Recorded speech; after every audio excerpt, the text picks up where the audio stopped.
Een beste dokter en 3 verzorgers maakt je alles klaar voor het onderzoek. En dan is het zover. De eerste panda wordt goed besjoen en krijgt een chip inspuiten. De grote vraag is vanzelfs wat het geslacht is. De panda had er net zo volle nocht aan. Ja, daar komt moeders aan hoor. Dit is een jongetje. Een jongetje. Een jonkje dus. Er wordt nog wat hier plukt om het DNA veilig te stellen. En dan is de tweede panda onbaar. Die had wat aan het eetje. Dat is wel normaal. Er zit pus onder. Oké. Zie je, hij moet wel open gaan. Of Ja. je moet hem gewoon met, wat je ook kan doen is dat je met uitgekookt water met een badje even een beetje schoonmaakt.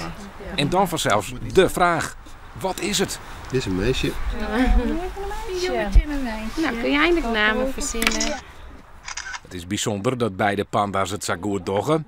Gaurus zorgt de memma voor een van de 2. Beziekers krijgen de jongen nog net te zien. Dat gebeurt net eerder als hoe 3 mannen.